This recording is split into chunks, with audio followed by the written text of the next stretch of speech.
Hello, everybody. Happy Friday. So, Wesleyan, where's Damon, man? Where did Damon go? So I've got Wesleyan in the house. Wesleyan, happy Friday. What an honor and privilege to have you on stage today. How's it going? I'm doing fantastic. I'm excited to be here for Damon. Well, this big shout out to Damon. Nicole is out on vacation with family. Damon's off he's saving the world somewhere. And so thank you for filling in. So guys, if you're not familiar with Wesleyan, you absolutely want to connect with Wesleyan. She does amazing posts on a daily basis, just delivers tons of value. She is a recovering chemist, CEO and founder of Transform Sales. Now, Wesleyan, this must have been fate because as a recovering chemist, first off, man, there is a ton of chemistry on stage today because I'm going to introduce you to my dear friend, Sarah Mann. So, Sarah, happy Friday. How are you? I'm awesome. Thank you. Happy to be with you both. Tons of chemistry with my recovering chemist because, Wesleyan, I don't know if you know this, we have a recovering HR professional in the house. So we have two different folks who are corporate warriors who just kind of saw the light, made a little pivot, and so took a transformation here. Wesleyan, before we just share with everybody real quick, who's Wesleyan? Just share real quick. We're going to dig into this. Who am I going to be today? I am a recovering chemist and I found myself into sales. And I tell people when I got into sales, I finally figured out what I wanted to be when I grew up because I loved everything about it, which is not a normal thing you hear people say about sales. And I realized that I moved quickly from an individual contributor to international sales manager. And as a manager, I had a lot of struggles. There were a lot of people who were not hitting their numbers and they were leaving. And so I had to realize that the onus was on me to develop as a sales leader in order to inspire my employees to do. That is what I do. I work with organizations and I build strong sales organizations by building strong leaders. Well, thank you. And how about Wesleyan? And guys, drop a note. Let us know where you're coming from. Happy Friday. We've got Wesleyan in the house. We've got Sarah Mann. Now, Wesleyan, you're just meeting Sarah for the first time. And boy, you guys are going to be fast friends. I want to give you a little fun fact about Sarah. Are you sitting down? Are you ready for this? I am. Sarah Mann is, so that last name Mann is actually, so Sarah, you shared, like, it used to be a really, really long name. It's shortened. Wesleyan, I don't know if you knew this. Her name used to be Sarah Mann. Is she awesome? That was her real original name. But what they did is, for some reason, now Sarah, why did you shorten it from? I don't know where you come up with this. I know. I just thought of that one. Most complimentary person that I just thought of that one. So Wesleyan, so Sarah, she gave me a nickname. We've met in person. We're dear friends. We met in person. Sarah, what's my nickname? Tsunami. So she's like, dude, you're like a tsunami. Well, hey, when you meet Wesleyan, I have the Houston hurricane here. So Wesleyan is coming from Houston. So Sarah, let's just jump right in. And so guys, thank you. Man, we got some great folks here. We got Alan's popping a note. I saw Kevin's here today. Kevin, happy Friday. We had dinner together last month. We got Atu. We've got Mohammed, Diane Byers here today. If I'm saying this correctly, Pro Beer is here. Sunil is here. Guys, thank you. Drop us notes. Let us know that you're out there. Connect with Sarah. Sarah, here's my first question that we'd love to kick off our program with. Are you sitting down? Are you ready for this? Sarah, when you were a little girl growing up. Oh, boy. When you were a little girl growing up, who was your hero? Who was your hero as a little girl growing up? Oh my gosh. I know the answer, but I'm a little embarrassed to lay it on us. Put it out there. Sandy from the movie Grease. Sandy and I'm totally dating myself. That is, I never, like, maybe hero's too strong of a word, perhaps, but yeah. What a cool man. All right. Please elaborate. First off, if Damon here, he'd be on the floor, Wesleyan. So, I don't know if hopefully everybody's seen the movie Grease. That is a classic. I was a kid. I'm old enough that I was a kid when that came out. But why Sandy? Let's hear that. I was just an awkward kid, and she was cool, especially at the end with the black leather pants and the stilettos. And I'm like, oh, she's cool. I mean, there really wasn't anything much deeper than that, to be honest with you. I wish I had a better story for you, but sadly, that was my That's the one. That's the one that's jumping to mind anyways. I think if I were to perhaps give a better role model, my grandmother would be one for sure. Yeah. Okay. Perfect. Yeah. Let's hear about Grandma. Why was Grandma was awesome. Grandma's a sharp woman, and she was whatever the year was, she was way ahead of her time. She was in a stock market group. She and the ladies were trading stocks. Wow. She did not go to college. My grandfather had an 8th grade education, and my grandmother handled all the finances, and she was just smart as a whip. Yeah. Tenacity. I love it. I love it. And what's Grandma's name? Grammy.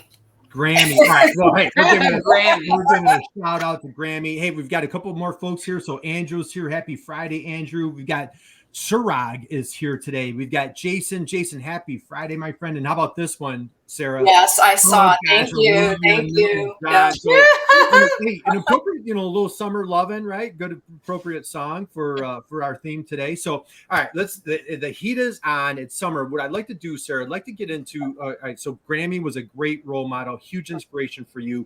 You had a wonderful corporate career. I saw ADP on your background.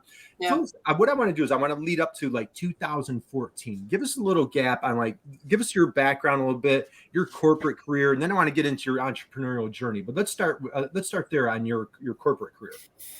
Yeah, so my background is actually a blend of human resources, marketing, and operations. So I was in corporate for a while, and then I went and I pivoted, and I was employee number 6 at a really small, what started as a really small marketing promotions company. We were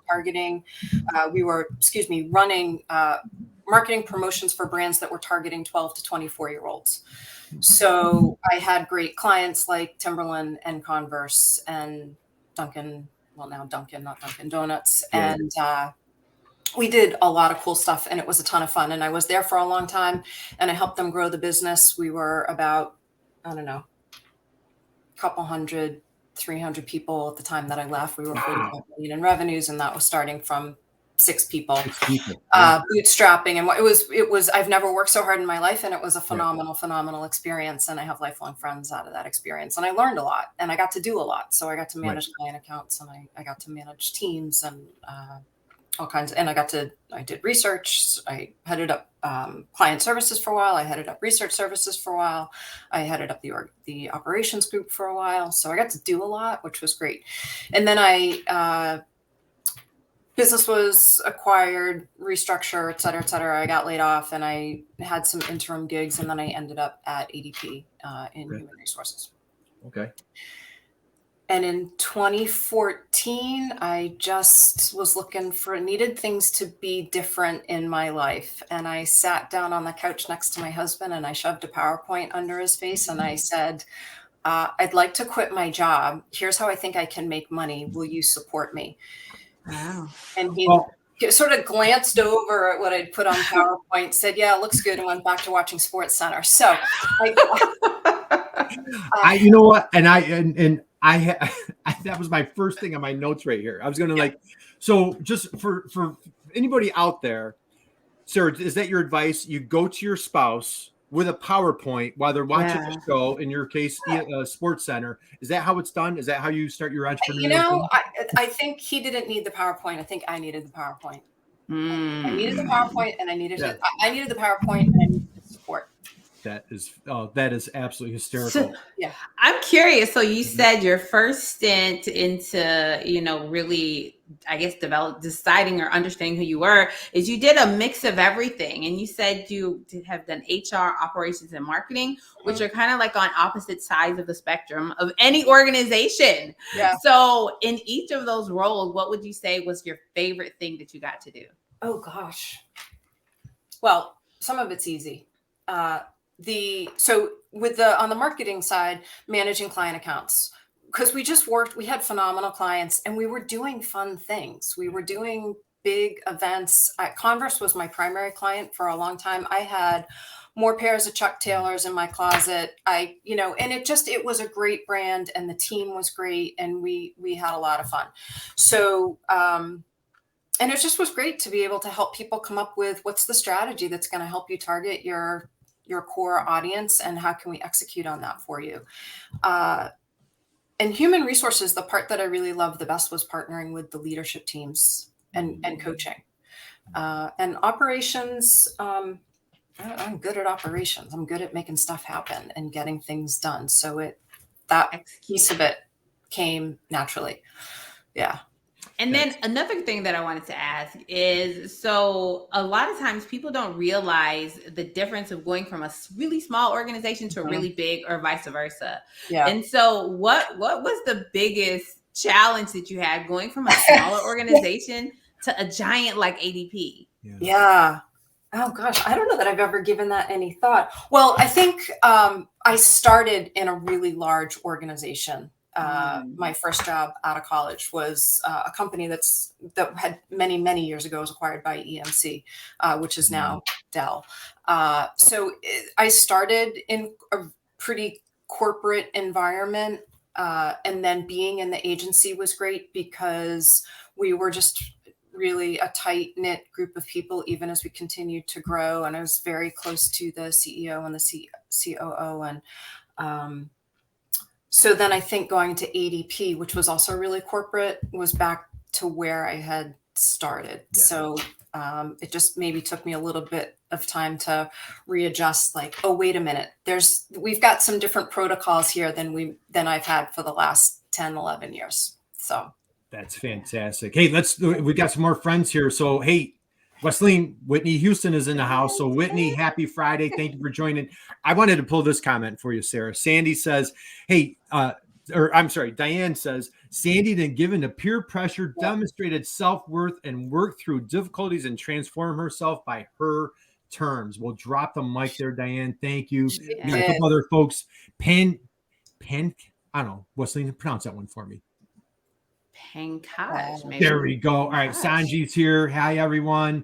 We've got. Do we have questions? Man, drop the questions. We would love for you guys to connect with Sarah, connect with Wesleyan on LinkedIn. I have Sarah's website in the chat. It's Sarah with an H -MANN. That's double-N.com. You want, and boy, you have a lot of great content on your website. You have wonderful blog posts. I want to hit a couple of those. I want to get back to your husband on the you know. He's thrilled, I'm sure. hey, I missed. Hey, Chris Harrington's in the house. Chris, happy Friday, my friend. We just had dinner recently. George Matthew is here, guys. Happy Friday. Drop those notes in here. And again, we want to connect with Sarah. But Sarah, so your husband's sitting on the couch. He supported you. So somebody out there that is in corporate or maybe unhappy, COVID threw them a curveball, wherever they're at in life, maybe they're where you were in 2015.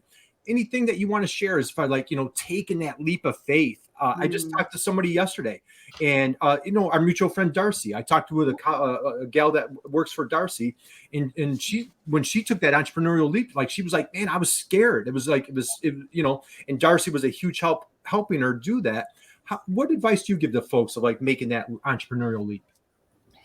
What's so interesting? So I'm 8.5 years in, if I did the math right. And I historically have been incredibly risk averse. And I, in all truthfulness and transparency, so many of the decisions that I've made in life have been rooted in fear. Either I was afraid to do something or I was afraid not to do something.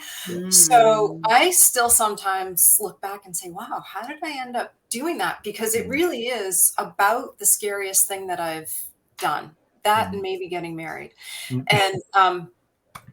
But let me just also, for the clarification, like both of those are the two best decisions I've ever made. Yeah. So, but I got to a place, and maybe people can relate to this. I got to a place where it wasn't the right fit for a number of reasons. And the company was great, and I had phenomenal colleagues, and there were aspects of it that good, but it didn't fit my life anymore. And so I knew that I needed to do something different. And the option was either look for another job or it was to try my hand at having my own business, which is something that I had always wanted to try. I think I didn't know what I didn't know, and that made it a little bit easier. If somebody, I'm just looking at Diane's comment. Yes, my inner Sandy. I am totally going to run with that one now, Diane. Thank you. My inner Sandy. That is great. Yeah. And But I think I had a fallback, which was, you know what? I had my husband's support. Yeah. We had benefits. And if it didn't work, I knew I could always just go out and get myself another job. Right. So it just timing wise, it seemed like the right time to do it. And I think doing that, going back to the PowerPoint, I didn't realize it at the time, but I think doing that PowerPoint made me realize, okay, wait a minute. There are all of these different ways that you can make money. Yeah. And I might be jumping ahead a little bit, but networking for me is huge, and having a network and tapping into the network is huge as part of the framework, Curt, that I think we're going to talk about in a little bit. Yeah. But I had so many friends and colleagues that had gone before me, and maybe the same is true for both of you, that I had one friend that sat in my kitchen for several hours and said, you need to get a separate bank account. You need to get a separate credit card. You know, if like, let's just do some baseline numbers here. If your goal is to make $50K a year, well, that's one project at $50K. That's 10 5K projects. That's 5 10K. Like, there's so many different. And so with that framework, it was, that's like chunking it down in a way that it's not so scary. Yeah, you I don't know. Broke it down into manageable steps. And Wesley, I know you went through similar situation where corporate and took that leap of faith, and I know you can relate to what Sarah's talking about here. Absolutely. I actually had somebody who I spoke to yesterday, and she's like, well, I'm thinking about starting my own business, and how did you do it? And I told her, just like you, I had mile markers along the way. I started my business in November of one year, and I said, okay, by the end of the year, I want to have one paying client. And I had 3. And then I was like, okay, I'll stick to this if I can replace my income in 6 months. And I was able to replace it in 3 months. And so it's like I made these very specific mile markers along the way. And then I met them. And as I met them, I was like, okay, good. I can check that off. So maybe I can bet on myself. Because like you said, the fear is the biggest thing. Yeah. It's like, can I bet on myself? But I also like to tell people, not everyone is made to be an entrepreneur. Yep. Because if you need to have that check coming to you every 2 weeks, you need to understand that does not always happen. And so that is something that you really, really have to understand. Right. Yeah. Well, and somebody said that to me up front too. They said one of the things they said is you need to be able to stomach fluctuating income. And I'm surprised that I didn't think that I could, and I can. And Yep. And hey, one thing I want to just clarify real quick. So Diane says, hey, give up your inner Sandy. So if you guys missed it, if you like, hey, Inger's here today. Inger, happy Friday. And so she's dropping a note. But I love to ask that opening question. Who was your hero? And we never have had this answer. It was Sandy from the movie Grease. Now, if you haven't seen Grease, shame on you. Go out and watch it this weekend. So when we talk about inner Sandy, we're talking about Sandy from Grease, but we've got Sarah Mann here today. Sarah, now you are a leadership coach, and boy, you are a powerhouse. I've had the honor and privilege. You and I are in a little mastermind group together. We've been in person together, and just my admiration, my respect for you off the charts. Let's dig into some things. You work with things, and guys, check out sarah.mann, her.com, her website. You love helping people achieve those big, hairy, audacious goals. Let's go there. How do you help people hit those big, hairy, audacious goals? Yeah, that's a big question. So if I could take a step back, maybe I can lead up to that. Please. So people come to coaching with all kinds of challenges. Yep. Right. So they have imposter syndrome, or they want more confidence, or they want to build executive presence, or they've got challenging relationships and whatnot in the workplace. So they come with all of these different goals, or maybe they're vying for a promotion, or they've just been promoted and they're in a really big role and they need support. Yep. Whatever it is, at the end of the day, the common theme is that they're all looking for some type of balance and ease. Like, they don't know how to get, they're here, they're here, they want to get to here, and they're not sure what that path is. So what I do in coaching, and, Wesley, I'm sure you do the same thing in your sales coaching, is, we help people find a path forward. And the path is different for everybody, but we tap into a framework, which is, I have a leadership fluency framework that I take people through. And the balance and ease that I just referenced is the fluency. So when you think about fluency, what does that mean to you? It's something is second nature. It's easy. It doesn't require a lot of thought. So what we want to do is help people get to this place where they're not second guessing their leadership at every turn, and they can show up and do the job that they're in. So at a high level, Curt, that's it. Is there's a framework. It's not a prescriptive framework. Everybody's different, so we adopt that depending upon each person's goals and where each person is. But that's the general approach.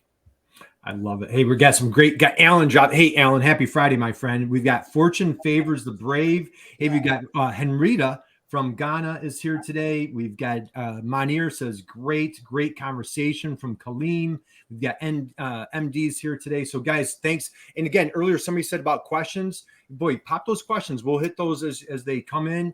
Give Sarah a big hello. Connect with her on LinkedIn. Sarah, I want to go here for a second. Guys, check out her website. It is phenomenal. You have some great blog posts. You have topics, 2 vital facets to be phenomenal. 2 vital facets to be phenomenal. You talk about reflection and courage. Yeah. Can we go there for a little bit? I love that article the blog that you put out. Can you hit on that for a minute? Yeah, it's so funny. I didn't know you were going to ask me that. I just was looking at that this morning. What I have, so how do I want to say this? So people have different results in coaching. Yep. Like I'm sure both of you see in your business, people have different level of results. Yep. And the theme that I see, the people that have the most results are the people that dig in on reflection. So the coaching is great. We usually meet a couple times a month, whatever it is, but the real work happens in between the coaching sessions. And people have an opportunity to try out new behaviors, adopt a different mindset, embrace a new perspective, whatever it might be. And they get to practice, but then they get to reflect on that and see, hey, like, how am I showing up? Is this making a difference? How am I feeling? Am I getting different results? Do I feel differently? So that reflection is huge. Right. Yeah. Let's go into courage. And I know Wesleyan, like we've done a ton of work together. I know like that's an important word in your work, in your world. Let's have a little chat about courage. How do you, and you have some, I'm going to hit some testimonials that you have. You build people's confidence. You give them courage. How do you tackle that, Sarah? Like what are you looking for with folks there? So I might reframe that a little bit, because I actually don't give people the courage or the confidence. So the confidence is an outcome of taking action. There's that old book by, I think it was Susan Jeffers, Feel the Fear and Do It Anyways. I had a ton of fear starting my own business. As Wesleyan said, I was scared out of my wits, but I did it anyways. And and listen, 8.5 years in, there are still things that come up, new experiences that I think, oh, this is new. And I'm still have lack of confidence with certain situations some days. And so you build the confidence by taking a different action. I have to, and I tell clients, you have to act your way into right thinking. You take a different action and your mindset will shift. So I don't give it to them. They build it. It's like going to the gym and building a new muscle. But what I do is act as a sounding board and a confidant and a cheerleader and sometimes an ass kicker. And I mirror back and I reframe and I ask the hard questions. And through all of that, people, fundamentally, people have what they need to succeed. That whether they believe it or not, they do. So my job isn't to fix anybody or give them the answer. In fact, if I'm giving people the answer, I'm not doing my job well. So I'm not living your life. I don't know what you should do. Right. But I do believe you know what you should do deep down. So let's figure it out and pull it out of you. And then people start to have, well, I'll do a football analogy. Wes, I don't know if either of you guys football fans. I can't say I'm a huge football fan, but it's such a wonderful analogy. It's like, with football, you huddle up, you make a play, you move the ball down the field. You huddle up, you make a play, you move the ball down the field. You do that enough times, you end up in the end zone. And you end up in the end zone enough times and you win the game. And coaching is the same. We huddle up a couple times a month. Client makes a plan, they go out, they make the play, they try new things, we come back, we regroup. Did the play work? Did the play not work? What do we need to do? A couple months down the road, they look back and they say, oh, wait, hey, what do you know? I'm on the 35-yard line. Yeah. So, yeah. All right. So I have a question for you. These days, everybody is just hanging their shingle and calling themselves a coach. Yeah. And one of the funniest stories that I have is a previous client I worked with. When she was interviewing me, I was recommended internally, and she was like, well, what kind of credentials do you have? I was like, I don't have any. She was like, well, what kind of certifications do you have? I was like, I don't have any. And she was like, well, how do you do what you do? And I was like, it's called experience. And months after I worked with that first client there, she was like, what is your secret? Like, how do you actually do what you do? So my question to you is twofold. The first question is, when somebody is at a place and they're like, I need something, I don't know what it is, but I just need some external support because I kind of feel stuck as a leader. What are things that they should use to decide whether or not the coach that they're selecting is the right coach? And then the other piece is going to be, what is the secret to your success? Okay.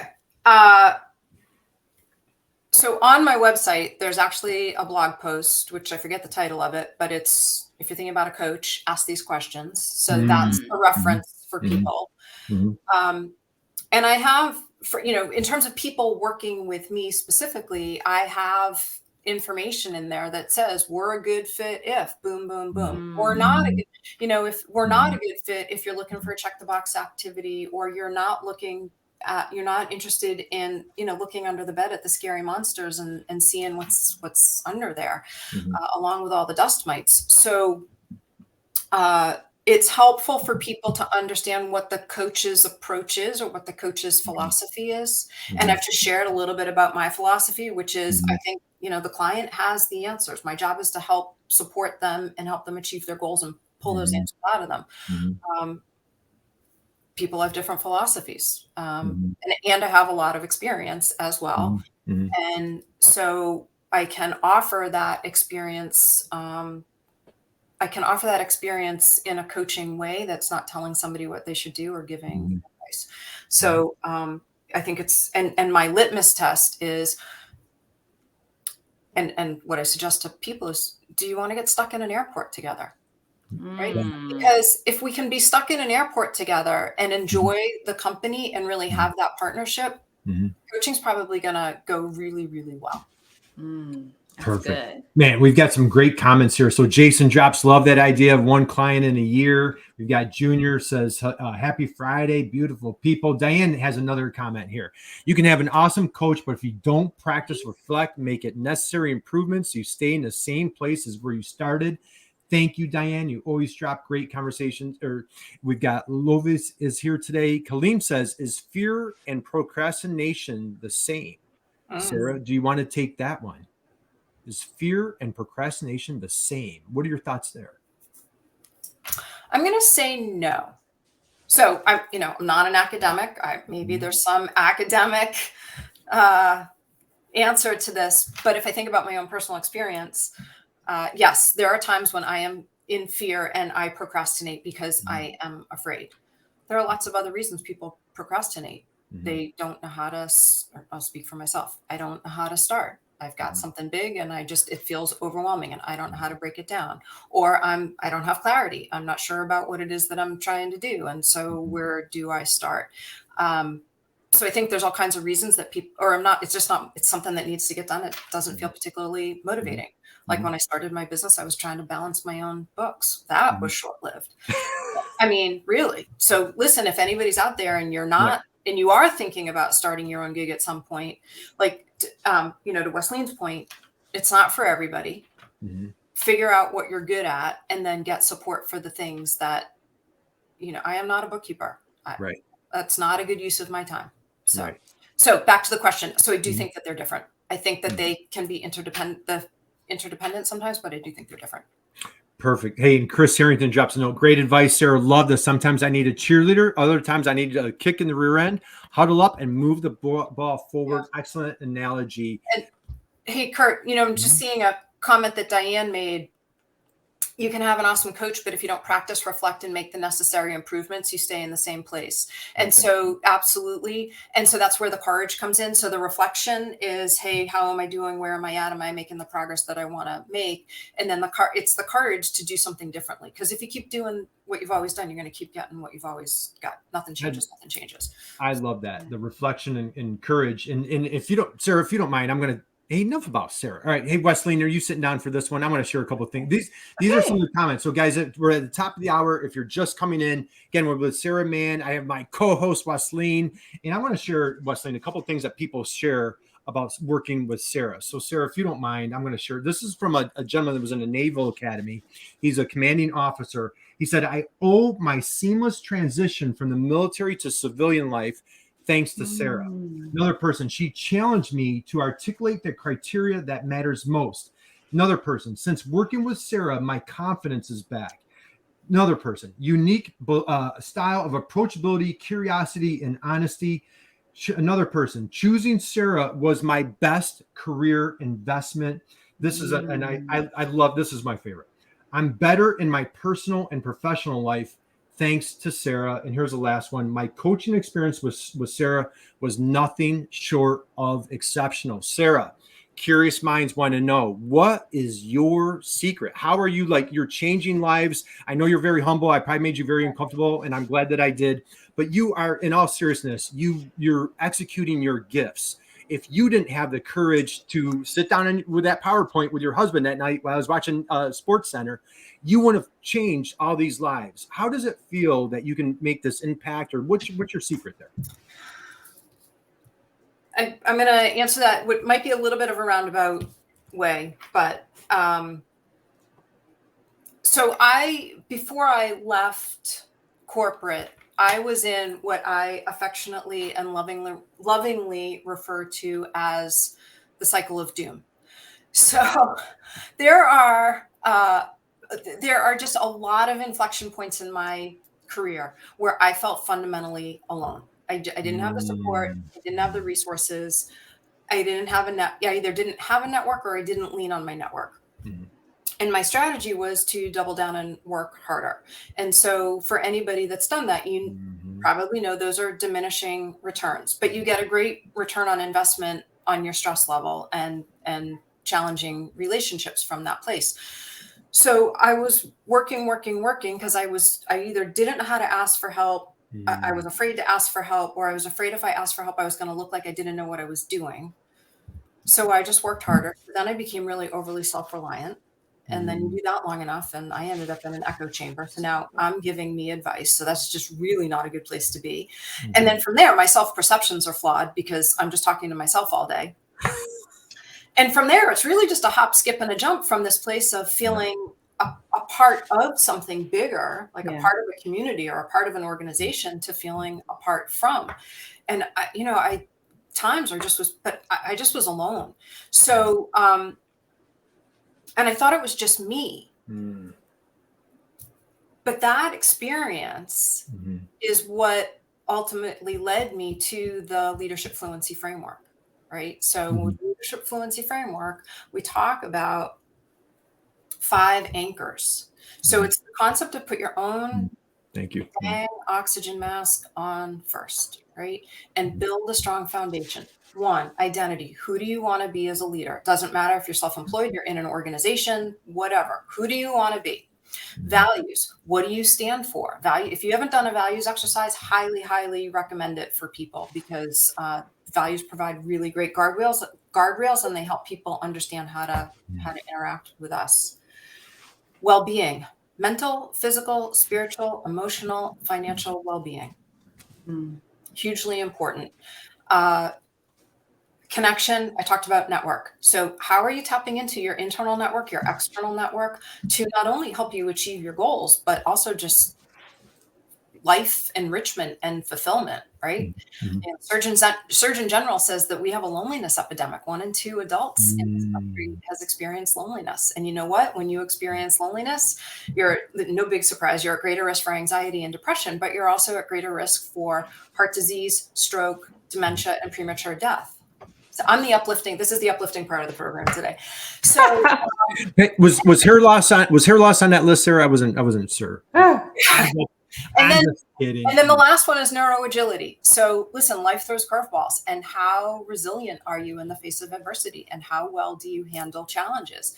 And all of those things, in my experience, come into play with work. Again, it doesn't matter. It's your own organization. You're part of a really big company. You're part of a small company. All of those things come into play. So back to the question, how do you help people? Mhm. We go through that framework. And again, it's not prescriptive and everybody's different. But that's the answer. I love. Hey, our Darcy's in the house. Darcy, happy Friday. Darcy. We've got and Henrietta, if I'm saying that correctly. Thank you for joining us today, Sarah. I think I like you already. This is my field. These comments are so fulfilling. And Darcy comes back. Smartest people have the hardest time asking for help. But it is so true. We think we should all know all the answers. It's hard being vulnerable. And I want to, for friends taking notes, and back here, Kaleem, thank you again for joining us. Kaleem, he says, thanks for the answer. Guys, we're here with Sarah Mann. Please drop your comments, drop your questions, and boy, connect with Sarah on LinkedIn, follow her, go to her website. As she mentioned, great blog posts, all sorts of wonderful information. There's a little tool. I dropped that in the chat box, the link there. Sarah, I'm going to recap. Let's recap the 5 just for friends taking notes at home. So number 1, identity. Did I have that correct? It's identity? It's identity. And what I mean by that is, who do you want to be? So a lot of times people will say, well, what should I do? Mm-hmm. No. Who do you want to be? Figure that out first, because when you know who you want to be, then figuring out what you should do is much easier. So if you want to be someone who is if you want to be a poised leader and you want to show up with gravitas and presence, well, then use that as your reference point. What does someone who has gravitas do? That's identity. So can you help us? Because many times people are like, well, I want to be this person, or I want to be like this, but they don't even. So I find that this falls kind of in 2 banks. Either people think way too small, or they think way too kind of like not even in the realm of the spectrum of what they can do. How do people really understand, like, great question. I don't know who I want to be. Maybe they don't have that, or maybe they have an unrealistic expectation of who they can be. I think it's a great question. My experience is that it's usually the former, that they don't believe that they can be more than they are. And so then I go back to that football analogy, which is, if I take a step back, so when we're talking about coaching, we're looking at two domains. One is inner domain. So what's my self-concept? What are my beliefs, my assumptions, my mindsets? And then the other is outer. What are my actions, behaviors, words? I guess actions and behaviors, technically the same thing. But so what are people's experience of me, right? And so you couple those 2 things together, and that really determines your impact. So when we start to dig in with clients on mindset, self-concept, how do you see yourself? What limiting beliefs do you hold about yourself? And they start to do things differently, then they start to build that confidence, and they see that they can be more or do more. And then they can hold on to a higher or bigger vision. And that was one other thing that has just gone out the brain. So, okay. Wesleyan, as you know, we had, so Sarah, I don't know if you know, like on our show, we have like these little moments of silence. So like, this is just such a powerful, we've had multiple mic drops. We've got, check out these, the chat box is on fire. Such great advice here. Value exercise is so important. Darcy dropped another great comment, great conversation. I love Sarah's framework. Diane, you're hitting it right on the head, guys. If you just came in, or maybe like Sarah hit us hard and heavy, come back, replay this, hit the rewind button, and you want to take notes on, and she's dropping some truth bombs here. Great question here from Colleen, or comment here from Colleen. Brian too. Yep. So Brian's here. I think that's a really important point, because going back to what I said early on, my job's not to fix anybody. So the folks that have better results are the ones that take ownership and accountability for their learning. The ones that show up and expect that I'm going to tell them what to do don't have they struggle a little bit more. It takes a little bit longer to get to the place that they want to get. So the onus is really the onus for learning and developing and doing something different is on them, with me as a full partner and a cheerleader and all of that. Okay. I love saying the best client. People are like, who's your ideal client?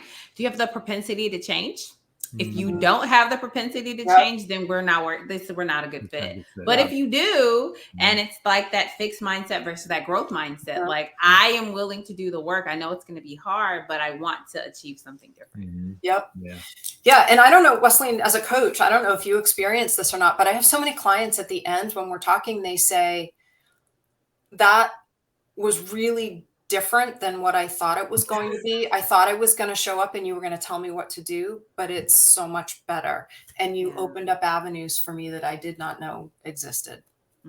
Like help. Really, I think that in coaching, and I have a very strong philosophy against, I call it training in a vacuum, because a lot of people, especially in the sales space, they just do sales training and then they run away and they're gone. But if you just do sales training, stick people in a room for 8 hours and then say, okay, you guys are fixed, but don't follow it up with ongoing coaching, then the true change doesn't happen. And so that in the coaching, whether it's small group or individual, one-on-one, it's people get to challenge their ideas, their beliefs, the things that have been holding them back, and you get to dig deep. And once you get deep, then it's like the whole world just opens up for them. Yes. Yeah. And that goes back to something Curt said earlier about the vulnerability. So I think many of us grew up like vulnerability was bad, and it's the opposite. So when clients show up and they're willing to do the work and they're willing to be vulnerable, like magic happens, man. It's awesome. Yeah.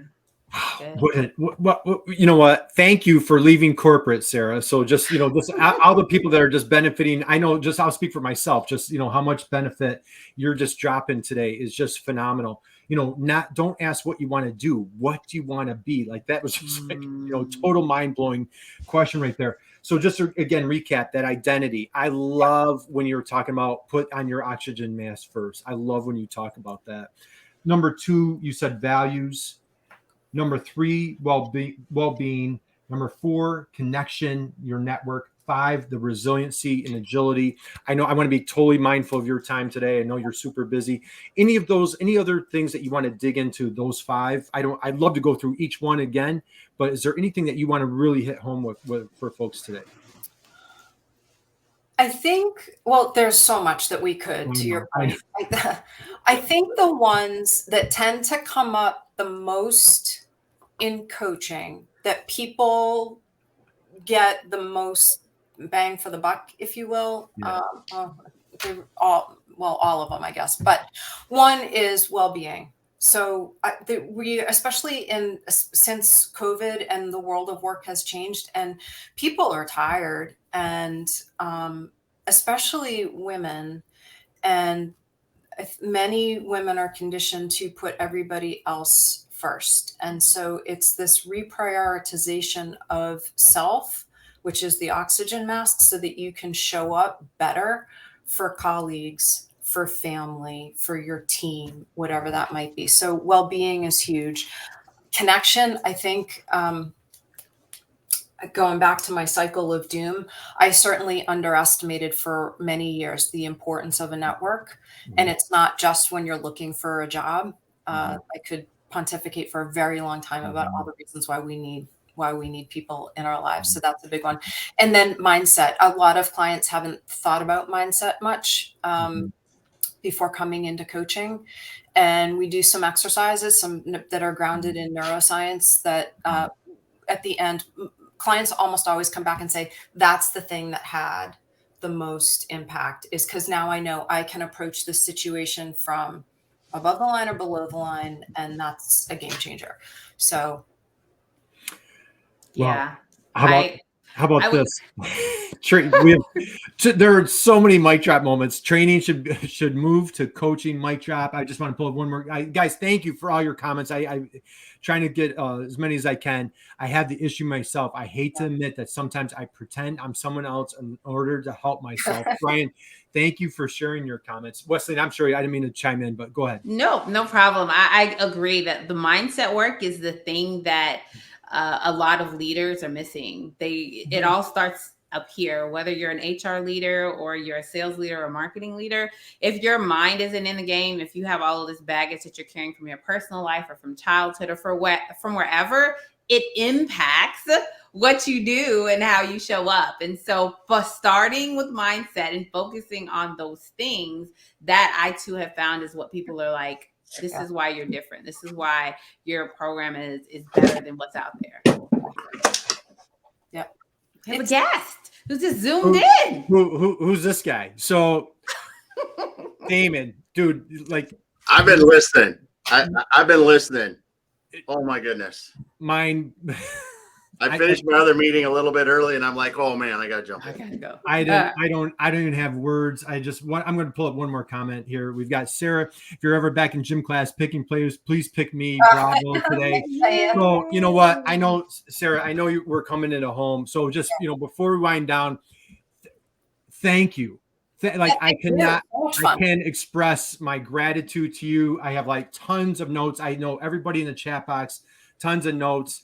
If you know what, guys, if you've been sitting around, just absorbing all the brilliance from Sarah, I encourage you, welcome you, invite you. If you want to great time to stretch, stand up.